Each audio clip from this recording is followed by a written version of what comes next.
Delhi liquor స్కామ్లో కవితకు clean chit. Delhi మాజీ ముఖ్యమంత్రి కేజ్రీవాల్, సిసోడియా సహా మరో 20 మందికి ఊరట. నిందితులందరూ నిర్దోషులే అని తేల్చిన సిబిఐ స్పెషల్ కోర్టు తీర్పు అనంతరం హైదరాబాద్లోని తన నివాసం వద్ద కవిత అభివాదం. మొత్తం 598 పేజీల తీర్పును వెలువరించిన జడ్జ్ జితేంద్ర సింగ్, సిబిఐ అధికారులు లోపభూయిష్టంగా దర్యాప్తు చేశారు అని వెల్లడి. పుకార్లే ఆధారాలు, నమ్మదగని అప్రూవర్లు అంటూ కీలక కమెంట్స్. సౌత్ గ్రూప్ అంటూ వ్యాఖ్యానించడంపై మందలించిన ధర్మాసనం. లిక్కర్ స్కామ్లో సిబిఐ ఆరోపణలు కొట్టేస్తూ 23 మంది పేర్లు డిశ్చార్జ్. సిబిఐపై శాఖాపరమైన చర్యలు తీసుకోవాలని జడ్జి ఆదేశాలు. స్పెషల్ కోర్టు తీర్పును హైకోర్టులో సవాల్ చేసిన సిబిఐ. ఇప్పుడు క్లీన్ చిట్ కింది కోర్టు ఇచ్చింది. ఇప్పుడు సిబిఐ పై కోర్టుకు వెళ్ళట్లేదంటే వెళ్తున్నది. ఇప్పుడు ఎక్కడా ఏ తప్పు జరగంది, మరి ఇన్ని రోజులు జైల్లో ఎందుకు పెట్టినట్టు వీళ్ళని? ఎక్కడా ఏ తప్పు జరగంది. కవితను 6 నెలలు, ఆయన మనీష్ సిసోడియా అని కేజ్రీవాల్ని అయితే నెలల తరబడి పెట్టిరు కదా. మరి ఏ ఆధారం లేకుండా ఇంతకాలం ఈ కేసు నడిచిందా? ఏ ఆధారం లేకుండానే సిబిఐ పెన్ను పెట్టి పేపర్ మీద ఫస్ట్ లెటర్ నుంచి స్టార్ట్ చేసి అన్ని పేజీల రిపోర్ట్ రాసిందా? ఇప్పుడు నేను అనేది ఒకటే, ఇప్పుడు ఈ కేసు మొత్తం ఇప్పుడు కవితకో ఇప్పుడు ఇక్కడ పర్సన్స్ వదిలిపెట్టండి. ఈ కేసు అసలు ఈ లిక్కర్ స్కామ్ జరిగిందా లేదా, లిక్కర్ స్కామ్ జరిగిందా లేదా అని చెప్పడానికి ఏ పాలసీని అయితే వీళ్ళు తయారు చేశారో ఆ పాలసీ ఇంప్లిమెంట్ అయిందా లేదా? ఇంప్లిమెంట్ అయింది కదా ఢిల్లీలో. ఇంప్లిమెంట్ అయిన పాలసీని అదే కేజ్రీవాల్ రద్దు చేసిండు కదా. Yes or no? అంటే ఏదో ఒక స్పెషల్ ఇంట్రెస్ట్ తోటే, వెస్టర్న్ ఇంట్రెస్ట్ తోటే ఆ పాలసీని రెడీ చేసి అమలు చేయడానికి ప్రయత్నం చేసి ఆ తర్వాత బయటికి రాగానే రద్దు చేసేది. మరి ఇక్కడ స్కామ్ జరగనట్ట సరే, డబ్బులు ఎంతవరకు చేతులు మారినాయి ఏంది అన్నది పక్కన పెట్టండి. ఉద్దేశం మాత్రం చాలా క్లియర్ కనబడుతుంది కదా, కుంభకోణం చేయాలి అన్న ప్రయత్నం. ఇక్కడ తప్పెవరిది? డిపార్ట్మెంటు, ఇన్వెస్టిగేటివ్ ఏజెన్సీ సరైన విధంగా ఆ అంశాన్ని కోర్టు దృష్టికి తీసుకెళ్ళి ఆధారాలు సరిగ్గా ముందు పెడితే కేసు ముందుకెళ్తుంది. ఇప్పుడు ఆ కోర్టు ముందు ఉన్నటువంటి ఆధారాలన్నీ కూడా కోర్టు వాటిని పరిగణలోకి తీసుకోవట్లేదు. అంటే అంత మంచి ఆధారాలు అంటే అంత గొప్పగా ఇన్వెస్టిగేషన్ ఏం జరగలేదని కోర్టు భావించింది. వాళ్ళు ఏమంటారు, మళ్ళీ హైకోర్టుకు పోతామంటున్నారు. మరి కోర్టు ఇంకా లైవ్లో ఉన్నట్టే కదా, కోర్టు లైవ్లో ఉన్నట్టే కదా. క్లీన్ చిట్ ఎట్లా అవుతుంది? మొత్తానికి క్లీన్ చిట్ ఎట్లా అవుతుంది? ఇప్పుడు ఇవాళ దేశంలో ఉన్న కేసులు 2G స్పెక్ట్రమ్ కుంభకోణం ఉందండి. ఇదే బీజేపీ అప్పుడు అధికారంలో ఉన్నప్పుడు 2G అన్నది. తర్వాత కాంగ్రెస్ అధికారంలో ఉన్నప్పుడు జరిగింది. బీజేపీ అపోజిషన్లో ఉంది అప్పుడు.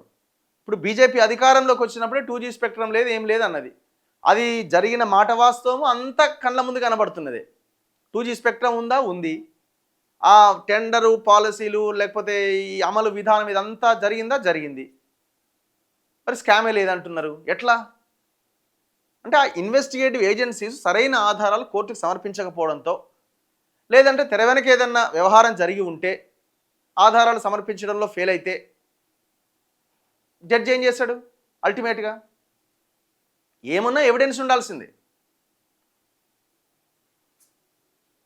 ఎలాంటి నిర్దిష్ట సమాచారం, ప్రాథమిక ఆధారాలు లేకుండానే కేజ్రీవాల్, సిసోడియా, కవితతో పాటు ఇతరులను నిందితులుగా సిబిఐ చేర్చింది. కేవలం ఊహాగానాల ఆధారంగా నిర్మించిన ఈ కేసు న్యాయపరంగా అంగీకారయోగ్యం కాదు. ఒక రాజ్యాంగబద్ధ పదవి నిర్వహిస్తున్న కేజ్రీవాల్ లాంటి వ్యక్తిని నిర్దిష్ట సమాచారం లేకుండా కేసులో నిందితుడిగా చేర్చడం రూల్ ఆఫ్ లాకే విరుద్ధం. ఏ ఒక్కరూ కేజ్రీవాల్కు వ్యతిరేకంగా ప్రకటన చేయడం కానీ, సాక్ష్యాలు సమర్పించడం కానీ చేయనప్పుడు ఆయనే ఈ కుంభకోణానికి పాల్పడ్డారు అని ఎలా చెప్పగలరు?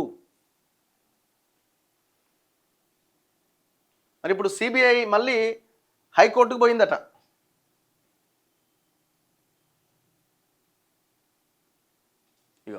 దర్యాప్తులో అనేక లొసుగులు ఉన్నాయి.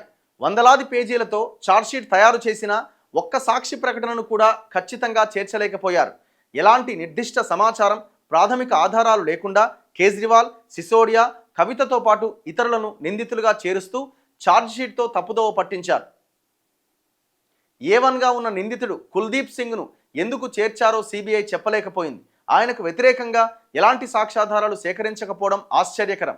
లిక్కర్ విధానాన్ని మనీష్ సిసోడియా రూపొందించారు అని చెప్పడానికి కూడా ఎలాంటి ఆధారం చూపలే. ఛార్జ్షీట్లో ఎన్నో అంతర్గత వైరుధ్యాలు ఉన్నాయి. దానివల్ల మద్యం కుంభకోణం విషయంలో కుట్ర జరిగినట్టుగా సిబిఐ తేల్చలేకపోయిందని స్పష్టం చేశారు. ఇక్కడ తప్పెవరిది? తేల్చలేకపోయిన సిబిఐది తప్పు. ఒక రాజ్యాంగబద్ధ పదవి నిర్వహిస్తున్న కేజ్రీవాల్ లాంటి ఇది చదివినాం కదా, లెఫ్టినెంట్ గవర్నరే ఆమోద ముద్ర వేశారు. కేంద్ర హోంమంత్రిత్వ శాఖ డైరెక్టర్ ప్రవీణ్ రాయ్ ఫిర్యాదు మేరకు ఢిల్లీ లిక్కర్ కేసులో సిబిఐ 2022 నవంబర్ 24న ప్రధాన ఛార్జ్షీట్ దాఖలు చేసింది. ఎక్సైజ్ శాఖకు చెందిన కొందరు అధికారులు, ప్రైవేటు వ్యక్తులు మద్యం వ్యాపారులతో కలిసి కుమ్మక్కై ఢిల్లీ పాలసీ తెచ్చారు. ఆయా వ్యాపారులతో పాటు తమకు కూడా లబ్ధి చేకూర్చేందుకు ఈ విధానం రూపకల్పన చేశారన్నది ప్రధాన అభియోగం. కానీ మద్యం విధానం రూపకల్పనలో అలాంటి అక్రమాలేవీ జరిగినట్టు ఆధారాలు లేవని కోర్టు స్పష్టం చేసింది.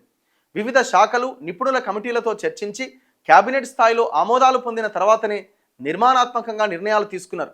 లెఫ్టినెంట్ గవర్నరే ఈ విధానానికి ఆమోదముద్ర వేశారు. ఈ అంశాన్ని సిబిఐ ఎలా మర్చిపోయింది? విధానాన్ని తప్పుపట్టినంత మాత్రాన సరిపోదు. కేసులో ఉన్న వ్యక్తిగత ప్రయోజనాలు, అధికార దుర్వినియోగానికి సంబంధించిన రుజువులు, ఆధారాలు చూపించాలి. సాక్ష్యాధారాలు సమర్పించినంత వరకు ఇలాంటి ఆరోపణలకు పస ఉండదు అని కోర్టు స్పష్టం చేసింది. మాగుంట వాంగ్మూలంతో కేజ్రీవాల్ను ఇరికించారు. మరి ఇప్పుడు వీళ్ళంతా ఎట్లా చెప్పిరండి? మాగుంట వాడెవడు, అరబిందోనా ఎవడో వాడు వీడంతా వీళ్ళు వాంగ్మూలాలు ఇచ్చినారు కదా, రికార్డ్ చేసినారు కదా వాళ్ళ వాంగ్మూలాలని. మార్జిన్ పెంచినంత మాత్రాన కుట్ర అనలేం. హోల్సేల్ డీలర్ల మార్జిన్ను 12% మేరకు పెంచినంత మాత్రాన దాన్ని కుట్రగా పరిగణించలేమని కోర్టు స్పష్టం చేసింది. ఇప్పుడు ఆ మార్జిన్ ఎందుకు పెంచారు అన్నదాన్ని మనకు అర్థమవుతున్నది. కానీ అల్టిమేట్గా వాళ్ళు ఎవిడెన్స్ చూపించాలి కదా.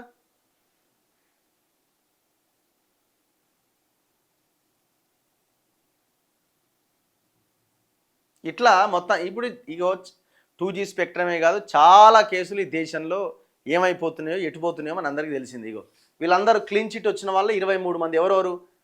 కుల్దీప్ సింగ్, నరేంద్ర సింగ్, విజయ్ నాయర్, అభిషేక్ బోయినపల్లి, అరుణ్ పిల్లై, ముత్తా గౌతమ్, సమీర్ మహేంద్రు, మనీష్ సిసోడియా, అమన్దీప్ సింగ్ ధాల్, అర్జున్ పాండే, బుచ్చిబాబు గోరంట్ల, ఎవరు కవిత ఆడిటర్ అయిన, రాజేష్ జోషి, దామోదర్ ప్రసాద్ శర్మ, ప్రిన్స్ కుమార్, అరవింద్ కుమార్ సింగ్, చన్ప్రీత్ సింగ్ రాయల్, కల్వకుంట్ల కవిత, అరవింద్ కేజ్రీవాల్, దుర్గేష్ పాఠక్, అమిత్ అరోరా, వినోద్ చౌహాన్, ఆశిష్ చంద్ మాథూర్, శరత్ చంద్రారెడ్డి ఎవరైనా అరబిందో ఫార్మా డైరెక్టర్ అయినా.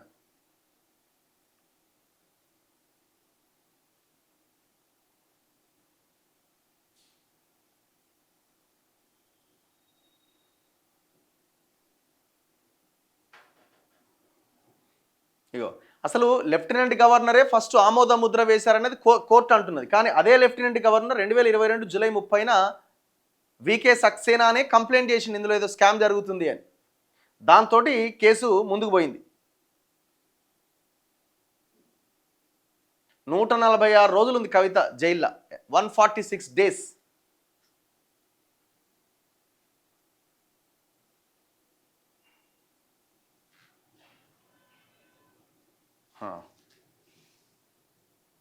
లిక్కర్ కేసు వల్లే బీఆర్ఎస్ ఓడిపోయింది. అసెంబ్లీ పార్లమెంట్ ఎన్నికల్లో రాజకీయంగా నష్టపోయినాం. ఇప్పుడు ఇట్లా అంటుండు కదా. నిన్న మొన్న ఏమన్నారు?